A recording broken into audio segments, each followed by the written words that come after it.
Jake Martinez cursed under his breath as red warning lights flashed across his cargo ship's control panel. The navigation system had failed 3 hours ago, and now his engines were sputtering like an old car on its last breath. Through the thick viewport, he could see a blue and green planet growing larger by the minute. According to his backup charts, this was Kepler 442b, marked as uninhabited and safe for emergency landings. The ship shuddered as it entered the atmosphere, and Jake gripped the controls tight. He had been hauling freight between human colonies for 12 years, but emergency landings never got easier. The ground rushed up to meet him, and he pulled back on the controls. Trying to find a flat spot to set down, his ship hit the surface with a bone-jarring thud that threw him against his safety harness. Steam hissed from the engine compartment, and the smell of burned metal filled the air. Jake sat in the pilot's seat for a moment, catching his breath. At least he was alive. The air outside was breathable, according to his sensors, so Jake grabbed his emergency pack and stepped out onto the alien soil. The landscape was beautiful in a wild way. Purple grass stretched out in all directions, and strange trees with silver leaves swayed in the gentle breeze. Twin suns hung in the orange sky. Casting everything in warm light, Jake walked around his ship, checking for damage.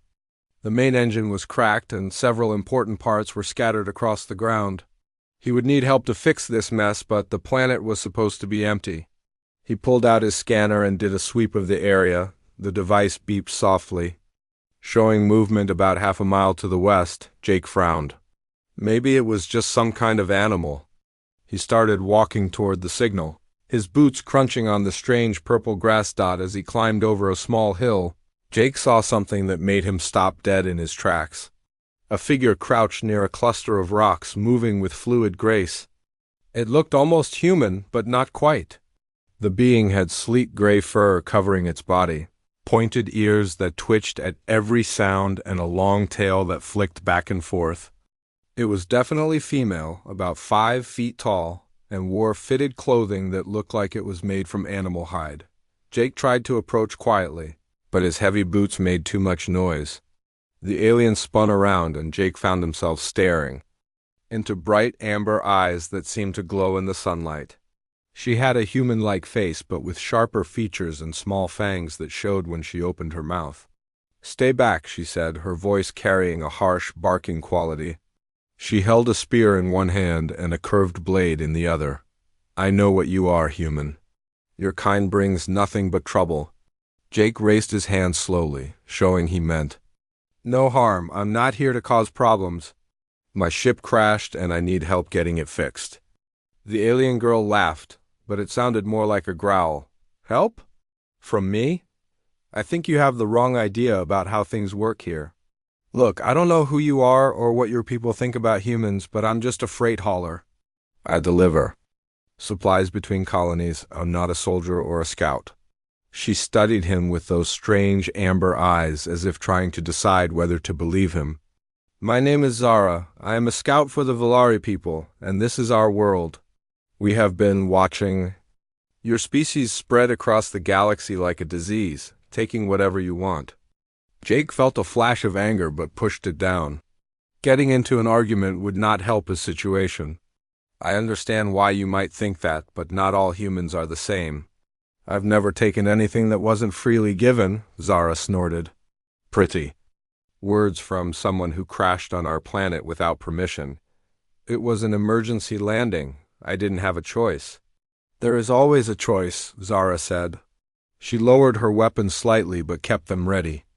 "What do you want from me?" Jake pointed toward the canyon behind her. "I need to get through there to reach my ship's emergency beacon. If I can activate it, another human ship will come to pick me up, and I'll be off your planet." Zara's ears flattened against her head. "That canyon is dangerous. There are gas vents that can kill you in minutes, and the paths are treacherous. Many of my people have died trying to cross it." "Then come with me. You know the safe routes, and I can help if we run into trouble." "I don't need protection from some soft-skinned alien," Zara snapped, her voice rising to almost a bark. "I've been surviving these lands since before you even knew this planet existed," Jake shrugged. "I didn't say you needed protection." I said we could help each other. You know the terrain, and I have equipment that might be useful. Zara seemed to consider this, her tail twitching with irritation. Why should I trust you? For all I know, you're lying about being alone. Because if I wanted to hurt you, I would. I have tried already. And because you need to get through that canyon too, or you wouldn't be here studying it. The alien girl's eyes narrowed. How did you know that? You've been watching the canyon for at least 20 minutes. You're trying to figure out the best way across, just like I am, Zara growled under her breath. Fine, but I'm not doing this to help you. I have my own reasons for crossing the canyon. Before Jake could respond, the ground beneath their feet began to shake. A low rumbling sound filled the air, and rocks started falling from the canyon walls. Jake grabbed Zara's arm and pulled her away from the edge just as a massive section of cliff face collapsed into the canyon below. Earthquake? Jake asked, but Zara was already moving, her enhanced senses picking up something he couldn't detect. Gas, she said, her voice tight with fear. The rockslide broke open the underground vents. The whole canyon is filling with poison gas. Jake could see it now, a greenish mist rising from the canyon floor. The normal path through the canyon was blocked by fallen rocks, and the gas was spreading fast. Is there another way around? Not for miles, Zara said. And the gas will spread beyond the canyon if the wind changes. Jake looked up at the sheer cliff faces on either side of the canyon. We'll have to go over. Over? Zara's voice cracked slightly. Those cliffs are nearly vertical. No one can climb them. I can, Jake said, pulling climbing gear from his pack. I used to climb mountains back on Earth. It's dangerous, but it's better than breathing poison gas. Zara stared at the cliff face, her confident demeanor cracking for the first time. I'm not built for that kind of climbing. My people are good at short jumps and quick movements, but not sustained vertical climbs. Then I'll carry you. What? Zara spun around, her amber eyes wide with shock. I'll carry you on my back while I climb. You can watch for loose rocks and dangerous spots while I focus on finding handholds. Zara's pride warred with the reality of their situation. The gas was rising steadily, and soon it would reach their level. She could already feel her breathing becoming labored. I don't need to be carried like some helpless cub, she said, but her voice lacked its earlier conviction. It's not about being helpless, Jake said, strapping on his climbing harness. It's about using our strengths to survive. You have better eyesight and hearing than I do. You can spot dangers I would miss.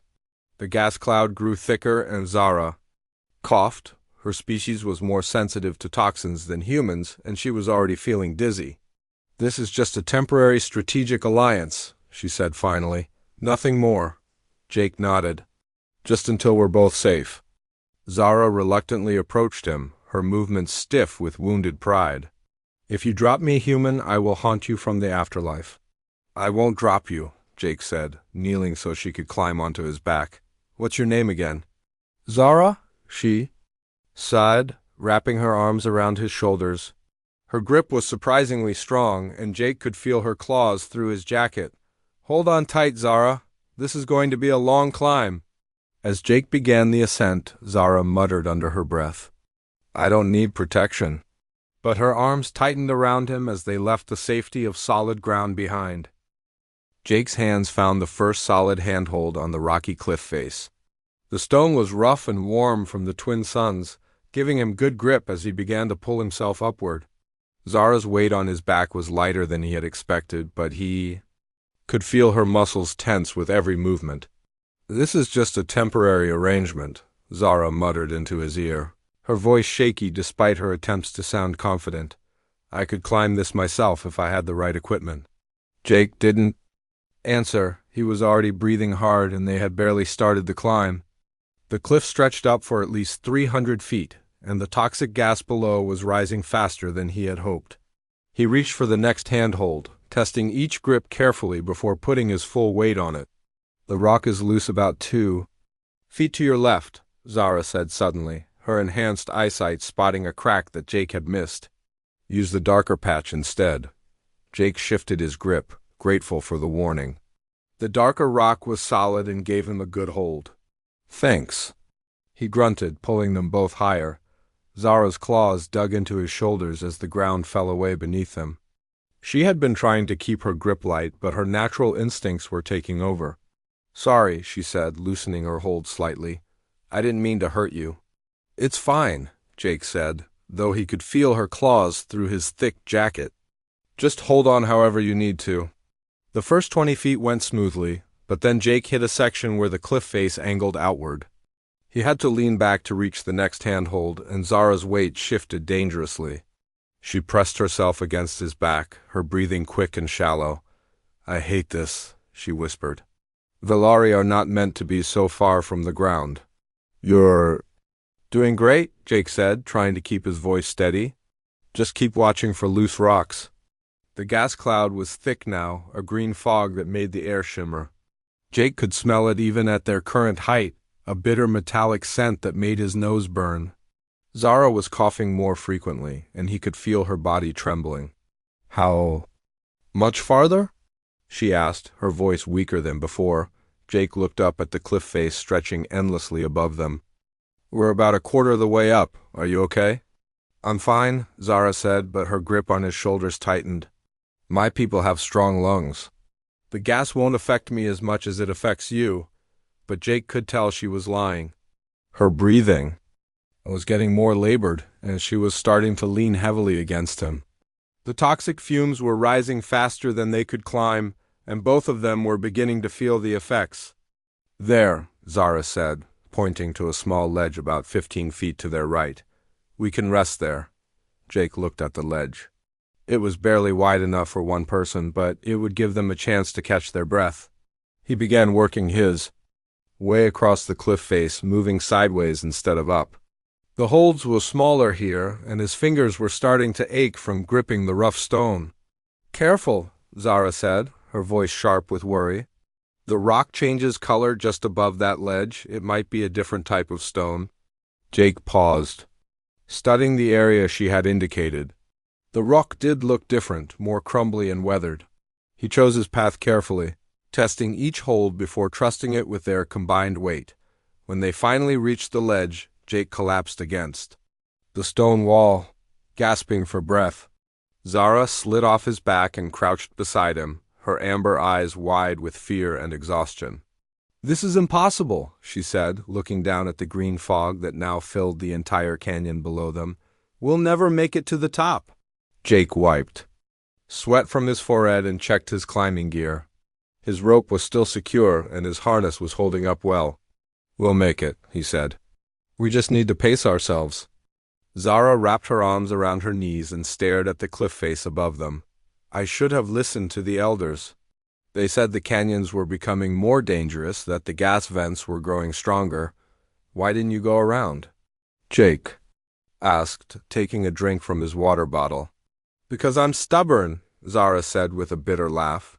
"I wanted to prove that I could handle anything the land threw at me. I thought I was stronger than the dangers." Jake offered her his water bottle, and she accepted it gratefully. "Everyone makes mistakes. The important thing is that we're both still alive. For now," Zara said, taking a small sip. Her people needed less water than humans, but the toxic air was drying out her throat. "What if we can't make it? What if the gas reaches us before we reach the top?" Jake looked at her seriously. "Then we keep climbing anyway. Because the alternative is giving up and dying, and I'm not ready to do that." Zara studied his face, seeing something in his expression that she hadn't expected. Determination, yes, but also a quiet confidence that made her believe he might actually be able to get them out of this mess. "You humans are either very brave or very stupid," she said. "Probably both," Jake said with a small smile. "Are you ready to keep going?" Zara nodded, though her hands were shaking slightly. "I'll try not to be such a burden." "You're not a burden," Jake said, kneeling so she could climb back onto his back. "You've already saved us twice with your eyesight. I would have grabbed that loose rock for sure." This time, Zara's grip was more confident. She positioned herself carefully, distributing her weight evenly across Jake's shoulders. "There's a good handhold about 3 feet up and to your right," she said, already scanning the rock face above them. Jake began climbing again, his movements more careful now that he understood how much they were depending on each other. Zara called out warnings about loose stones and pointed out the best routes, while Jake provided the strength and endurance needed for the long ascent. The gas cloud continued to rise, but they were staying ahead of it now. Jake's steady pace was eating up the distance, and Zara's guidance was helping him avoid the worst hazards. They were working together like a team, each using their strengths to cover the other's weaknesses. "Tell me about your world," Jake said, as they climbed, trying to keep both of them distracted from the danger. "It's beautiful," Zara said, her voice warming slightly. "We have great forests with trees that reach toward the sky and mountains that touch the clouds. The cities are built into the hillsides, so they blend with the natural landscape. It sounds peaceful." It was until we started detecting human ships in our system.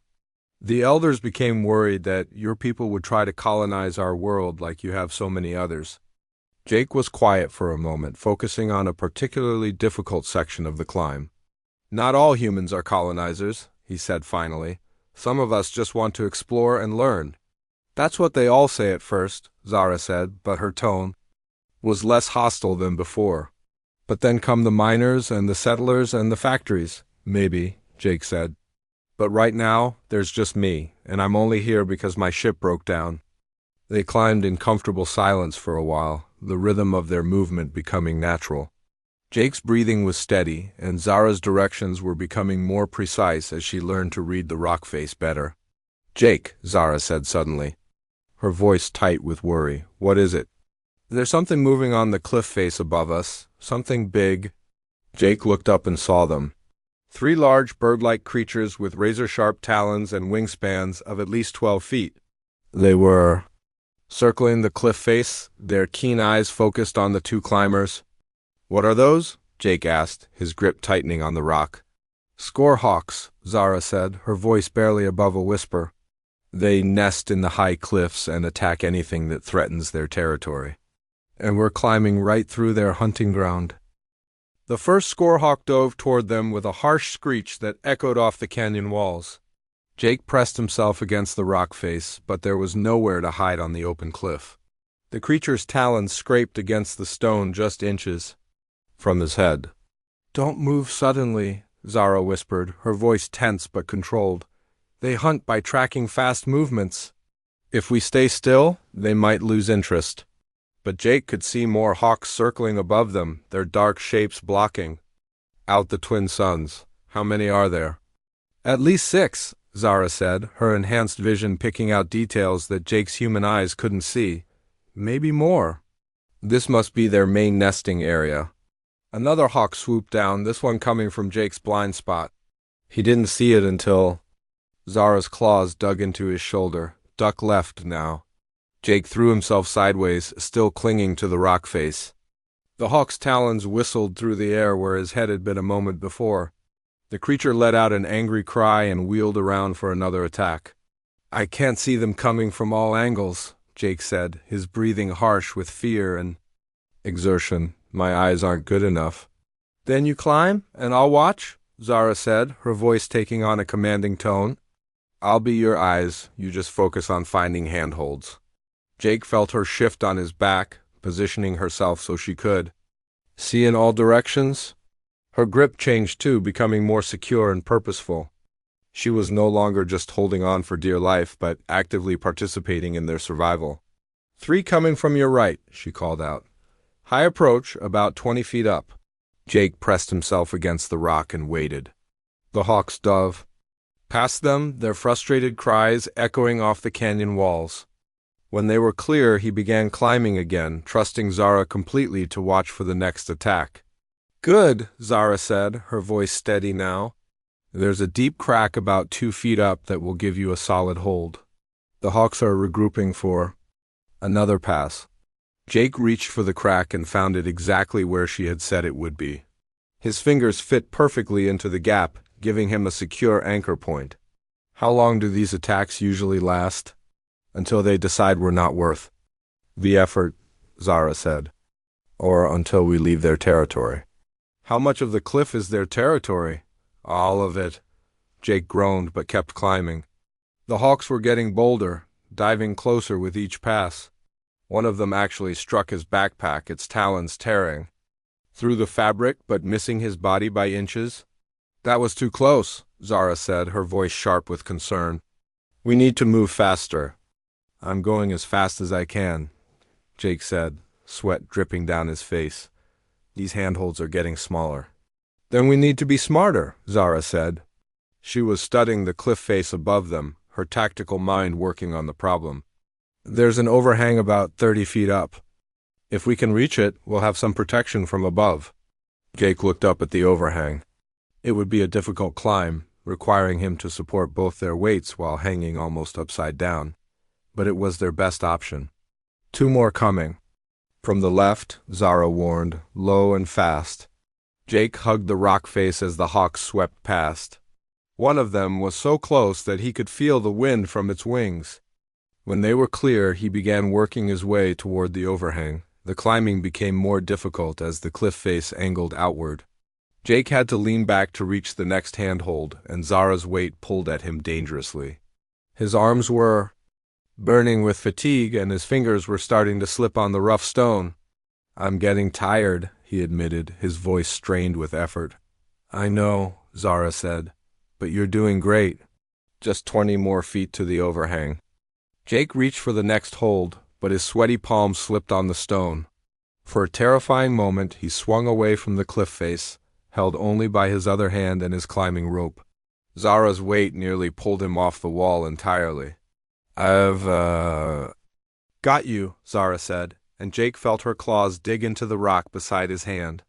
She was using her natural climbing ability to help support some of her own weight, taking the strain off his tired muscles. How are you doing that? Jake asked, pulling himself back against the cliff face. My people have retractable claws, Zara said, her voice tight with concentration. I can use them to grip the rock, but not for very long. The stone is too hard. Just give me a minute to rest, Jake said, finding a secure hold for both hands, but the hawks weren't giving them a minute. They had noticed the climbers' moment of weakness and were diving in for more aggressive attacks. Jake could hear their cries getting closer. No time to rest, Zara said urgently. 4 of them coming in from different directions. This is going to be their big attack. Jake looked up at the overhang. It was still 15 feet away, but it was their only chance for shelter. He forced his tired muscles to respond and began climbing again, faster than before. First one coming from above, Zara called out. Wait for it to pass. Jake pressed himself against the rock as the hawk dove past him. Its talons scraped against the stone where his head had been. Second one from the right, Zara warned. It's going for your legs. Jake pulled his feet up just as the hawk's talons raked across the rock below him. The creature's frustrated cry was almost human-like in its anger. 2 more coming together, Zara said, her voice urgent. From the left and below, they're trying to coordinate their attack. Jake couldn't see them, but he could hear the rush of air through their feathers. He climbed faster, his hands finding holds almost automatically while Zara guided him away from the diving birds. Almost there, Zara said. Just 10 more feet. Jake's muscles screamed in protest, but he pushed himself harder. The overhang was so close now that he could see the shadow it cast on the cliff face. Just a few more handholds. Big one coming from directly above, Zara said, her voice tight with fear. This one's different, larger. It might be their leader. Jake looked up and saw the massive hawk diving toward them. Its wingspan was at least 15 feet, and its talons looked like curved knives. There was no way to avoid this attack. Hold on tight, he said to Zara, and then he did something that surprised both of them. Instead of pressing against the cliff face, he pushed himself outward, swinging away from the wall on his climbing rope. The giant hawk's talons struck the rock where they had been clinging just a moment before. Sparks flew as its claws scraped against the stone. The creature let out a cry of rage and confusion, unable to understand why its prey had suddenly moved in such an unexpected way. Jake swung back toward the cliff face, using the momentum to carry them up toward the overhang. His hands caught the edge of the rocky shelter, and he pulled them both up into the protected space. They collapsed together on the narrow ledge, both breathing hard. The Hawks circled outside, their cries echoing off the canyon walls, but they couldn't reach the climbers under the overhang. "That was incredible," Zara said, her amber eyes wide with amazement. "I've never seen anyone move like that while climbing." "I've never had someone watch my back like that," Jake said, looking at her with new respect. "You saved us both with your warnings." Zara looked down at her hands, still shaking from the adrenaline. "I thought I was just going to be dead weight on this climb. But working together like that, it felt like we were one person with 4 eyes and twice the strength." "We make a good team," Jake said simply, outside their shelter. The Hawks were still circling, but their cries were becoming less frequent. The creatures were starting to lose interest in prey that had proven so difficult to catch. "We can't stay here long," Zara said, studying the cliff face above them. "The gas is still rising and those birds will be back." Jake nodded, checking his climbing gear. His rope was still secure, and his harness was holding up well despite the rough treatment. "How much farther to the top?" "Maybe 150 feet, Zara said. "But the next section looks easier. The rock is more broken up, with more natural handholds. And fewer places for giant birds to nest, I hope." "Maybe," Zara said with a small smile. "Though knowing our luck, we'll probably run into something worse." Jake helped her climb back onto his back, and they both noticed how natural the movement had become. They were no longer two separate beings trying to survive together, but a single unit working toward a common goal. "Ready?" Jake asked. "Ready," Zara said, already scanning the route ahead. "And Jake? Thank you for not giving up on me." "Thank you for not giving up on me either," Jake said, and began climbing toward the top of the cliff. Jake pulled himself up another 10 feet, his muscles aching from the long climb. The overhang had given them a brief rest, but now they were back on the open cliff face with 100 feet still to go. The toxic gas below had stopped rising, but it filled the entire canyon like a green sea of death. "The handholds are getting better," Zara said from his back, her voice more confident than it had been hours ago. "The rock is more broken up here with deeper cracks." Jake reached for the next hold and found it exactly as she had described. His fingers fit securely into a wide crack that felt solid and reliable. "You're getting really good at reading this cliff face." "I'm learning to see it the way you do," Zara said. "Looking for strength and stability instead of just quick paths." They climbed steadily for another 20 minutes, working together with an efficiency that would have seemed impossible when they first met. Jake provided the strength and endurance while Zara guided him to the best routes and watched for dangers. Then, Jake's climbing harness made a sound that chilled both of them. A sharp crack, followed by the grinding noise of metal under stress. "What was that?" Zara asked, her grip tightening on his shoulders. Jake looked down at his equipment and felt his stomach drop. One of the main buckles on his harness was developing a crack. The toxic gas from the canyon had been eating away at the metal, weakening it with each passing hour. "My harness is failing," Jake said, trying to keep his voice calm. "The gas must have corroded the metal." Zara leaned around to see for herself, and Jake could feel her body tense with fear. "How long before it breaks completely?" "I don't know. Maybe 10 minutes, maybe an hour. But we're still 50 feet from the top." They both looked up at the remaining cliff face. It was the most difficult section yet, with fewer handholds and a section that angled outward like the overhang below. Without a secure harness, one slip would mean death for both of them. "There has to be something we can do," Zara said, her voice desperate. "Some way to fix it or work around it." Jake examined his gear more carefully. His rope was still good, but the harness was the critical piece that distributed his weight and kept him safe. Without it, he would be climbing with just his hands and feet, which was impossible while carrying Zara. "I'm going to have to leave you here," Jake said quietly. "Find a ledge where you can wait while I climb to the top alone. Then I can lower a rope and pull you up." "No," Zara said immediately. "We've come this far together. I'm not letting you go alone." "It's the only way. I can't risk both our lives when my equipment is failing." Zara was quiet for a long moment, and Jake could feel her thinking. When she spoke again, her voice was different, more serious than he had ever heard it. "There is another way," she said slowly, "but it would require me to share something with you, something my people have never shared with any outsider." Jake stopped climbing and pressed himself against the cliff face. "What do you mean?" "My people have a natural ability that we keep secret. We can produce a substance from our hands that hardens like glue when it touches air. It's how we build our cities into the hillsides and how our ancestors survived in the mountains." Jake felt a spark of hope. "Could it help fix my harness?" "Better than that," Zara said. "I could use it to secure myself to you directly. Create a bond between us that would be stronger than any mechanical harness. But you said it was a secret. Won't your people be angry if you share it with a human?" Zara was quiet for another moment. Jake could feel her struggling with the decision. "They might exile me for this," she said finally. "Sharing our biological secrets with an alien is considered treason by some of the elders." "Then don't do it," Jake said immediately. "I won't ask you to risk your place among your people for—" "You're not asking," Zara said firmly. "I'm choosing. Because right now, you're not just some alien invader. You're my partner, and partners don't let each other fall." Jake felt something warm in his chest at her words. "Are you sure?"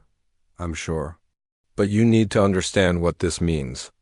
Once I do this, there will be a physical bond between us until the substance dissolves. It will last for several hours, maybe longer. I understand. And you need to know that this ability is why my people have been so successful at surviving in harsh environments. If humans learned about it, they might try to exploit it or use it for their own purposes." Jake turned his head as much as he could while clinging to the cliff face. "Zara, I give you my word that I will never tell anyone about this without your permission. Your secret is safe with me." Zara studied his face, her amber eyes searching for any sign of deception. Whatever she saw there seemed to satisfy her. "All right. Hold very still while I do this." Jake felt Zara shift position on his back, and then he felt something warm and slightly sticky against his shoulders. She was pressing her palms against his shirt, and he could feel a tingling sensation as the substance she produced began to react with the air. "It will be hard at first," Zara warned. "But then it will become flexible while still remaining strong. Like a living rope that adapts to our movements." The sensation was strange but not unpleasant. Jake could feel the substance spreading across his back and shoulders, creating a web-like pattern that connected Zara to him at multiple points. Within minutes, he felt completely secure, as if they had become one being instead of two. "How does it feel?" Zara asked. Jake tested the bond by shifting his weight slightly.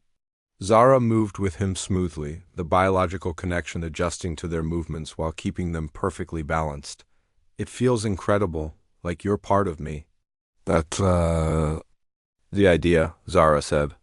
"Now we can climb as one person instead of two. You don't have to worry about carrying me anymore. We're truly partners now." Jake began climbing again and immediately noticed the difference. With Zara secured to him by her natural adhesive, he could move more freely and naturally. She could shift her position to help with balance, and he could focus entirely on finding the best road up the cliff. "This is amazing," Jake said as they moved up the rock face with new efficiency. "How long has your species had this ability?" "As long as we have existed," Zara said. "It's how we survived the ice ages on our world, how we built our first shelters, how we adapted to living in the mountains. It's the foundation of our entire civilization." "And you've never shared this with anyone outside your species?" "Never. There are legends about what happened to other species who trusted aliens with their secrets. They were conquered, enslaved, or wiped out when their advantages were turned against them." Jake felt the weight of her trust settling on him like a heavy blanket. "I won't betray that trust, Zara. I promise you." "I know," she said simply. "If I didn't trust you completely, we would both be dead at the bottom of this cliff right now." They climbed in comfortable silence for a while, both marveling at how perfectly they moved together. The biological bond had created a connection between them that went beyond the physical. Jake could sense Zara's movements before she made them, and she seemed to anticipate his needs almost before he was aware of them himself. "Jake," Zara said as they approached the final section of the climb, "when we reach the top, things are going to change." "What do you mean?" "I'll have to report back to my people about what happened here. About you, about how humans really behave when they're not trying to conquer or exploit. This could change everything between our species." Jake pulled himself up another few feet, thinking about her words. "Are you ready for that kind of responsibility?" "I don't know," Zara said honestly. "But I know that the old ways of thinking about humans were wrong. At least they were wrong about you. Maybe there's a way for our people to work together instead of being enemies." "Maybe," Zara agreed. "But first we have to survive this climb." Jake looked up at the final 20 feet of cliff face. The rock was smooth here, with fewer handholds, but he felt confident with Zara bonded to his back. They had come too far. "Together to fail now, ready for the final push?" he asked. "Ready," Zara said. "Let's finish this together." Jake's hands gripped the edge of the cliff top, and with one final surge of strength, he pulled both himself and Zara over the rim. They collapsed together on the solid ground, breathing heavily and staring up at the orange sky. The twin suns were lower now, casting long shadows across the purple grassland that stretched out before them. For several minutes, neither of them spoke. They simply lay there, grateful to be alive and on level ground again. The biological bond that connected them was still strong, and Jake could feel Zara's heartbeat gradually slowing from the frantic pace of their climb. "We made it," Zara said finally, her voice filled with wonder. "I honestly didn't think we would survive that." Jake sat up slowly, his muscles protesting after the long climb. "I couldn't have done it without you. Your eyesight, your knowledge of the terrain, and especially your trust when you shared your secret with me." Zara sat up as well, and they both looked back at the cliff they had just climbed. From the top, it looked even more impossible than it had from the bottom. The green gas still filled the canyon below like a poisonous lake. "The bond will dissolve in a few hours," Zara said, touching the hardened substance that still connected them, "but I wanted to thank you for keeping your promise. You could have asked me 100 questions about how it works, but you respected my privacy." "Your trust is more important than my curiosity," Jake said simply. In the distance, Jake could see his crashed ship sitting in a small valley. It looked tiny from their current height, but it was definitely reachable now that they were on the same side of the canyon. Smoke was no longer rising from the engines, which was either a good sign or a very bad one. "Your settlement," Jake said, looking in the other direction. "How far is it from here?" Zara pointed toward a range of hills to the north. "About 5 miles that way. We'll reach it before the sun set if we start walking soon." "What are you going to tell your people about me?" Zara was quiet for a long moment, considering her answer. "The truth. That you're not the threat we thought humans were. That you risked your life to save someone you barely knew, and that you kept faith with me even when it would have been easier to abandon me." "What if they don't believe you?" "Then I'll show them the bond substance still connecting us," Zara said with a small smile. "Physical proof that I trusted you with our most important secret, and that you honored that trust." They stood up together, the biological connection making their movements naturally coordinated. Jake gathered his climbing gear while Zara oriented herself toward her settlement. "There's something else," Zara said as they began walking across the grassland. "My people have been watching human expansion for months now. We've seen your ships passing through our system, and we've been preparing for the worst." "What kind of preparations?" "Military preparations. My father is the chief war leader, and he's been planning for a conflict with humans. He thinks it's only a matter of time before your people try to take our world." Jake felt a chill that had nothing to do with the cooling air. "How many of your people think that way?" "Most of them," Zara admitted. "The stories from other worlds are not encouraging. Humans have a reputation for taking what they want and asking questions later. But now you know that's not always true." "Now I know that," Zara agreed. But convincing the rest of my people will be much harder, especially my father." They walked in thoughtful silence for a while, both understanding the weight of what lay ahead. Jake's presence on the planet could either start a war or prevent one, depending on how the Velari leadership reacted to Zara's report. "Tell me about your father," Jake said. "He's a good leader, but he's seen too much war. Our people have fought against alien invaders before, and we've always won by being prepared for the worst. He thinks trust is a luxury we can't afford." "Maybe. I can prove him wrong." Zara looked at him with her amber eyes. "How?" "By offering something valuable to your people without asking for anything in return. You mentioned that the gas vents in the canyons have been getting worse, claiming more lives. I might be able to help with that. You know about poison gas?" "I know about gas detection and filtration systems. Human technology isn't always about weapons and conquest. Sometimes it's about keeping people safe." Zara's ears perked up with interest. "You would share that technology with us?" "If it would save lives, yes. And if your people would accept help from a human?" As they crested a small hill, Jake got his first look at a Velari settlement. It was unlike anything he had ever seen. The buildings seemed to grow out of the hillside itself, their curved walls blending seamlessly with the natural rock formations. Gardens and terraces cascaded down the slopes, creating a harmony between civilization and nature that took his breath away. "It's beautiful," Jake said sincerely. "Thank you," Zara said, pride evident in her voice. "We believe in living with the land, not conquering it." As they approached the settlement, Jake could see Velari people stopping their work to stare at the strange pair.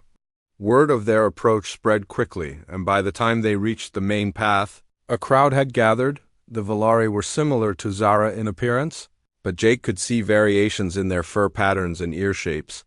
Some were larger and more muscular, others smaller and more agile. All of them watched him with wariness and suspicion. "Zara!" a deep voice called out, and the crowd parted to let someone through. Jake found himself face to face with a Velari male who was clearly Zara's father. He was tall and powerfully built, with silver streaks in his dark fur and scars that spoke of many battles. "Father," Zara said, her voice respectful but firm, "this is Jake Martinez. He saved my life in the canyon." The war leader's amber eyes, so similar to Zara's, studied Jake carefully. "You are human." "I am," Jake said, meeting his gaze steadily, "and I come in peace." "That is what they all say," the war leader replied. "I am Commander Ryan of the Mountain." "Clans, why should I believe you are different from the others of your kind?" Jake gestured to the biological bond still connecting him to Zara. "Because your daughter trusted me with something precious, and I honored that trust." Commander Ryan's eyes widened as he recognized what he was seeing. The crowd around them began murmuring in their own language, their voices filled with shock and amazement.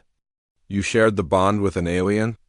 Ryan asked his daughter, his voice barely controlled. "I did," Zara said, lifting her chin defiantly, "and he kept faith with me. He could have demanded to know our secrets, but he respected our ways." "This is unprecedented," Ryan said, studying the bond more closely. "No outsider has ever been trusted with this knowledge." "Then maybe it's time for some precedents to change," Zara said. Jake stepped forward slightly. "Commander Ryan, I know my people have a reputation for taking what they want, but I'm just a freight hauler who got lost. I don't represent any government or military force, yet you are here on our world, by accident, not by design, and I'm offering to leave as soon as my ship is repaired. But before I go, I want to offer something to your people." Ryan's ears tilted forward with interest. "What could you possibly offer us?" "Technology to detect and neutralize the poison gases in your canyons. I've seen what those gases can do, and I know they've killed your people. Let me help prevent that." The crowd fell silent at Jake's words. Commander Ryan studied him for a long moment, then looked at his daughter. "You believe he speaks truth?" "I do," Zara said without hesitation.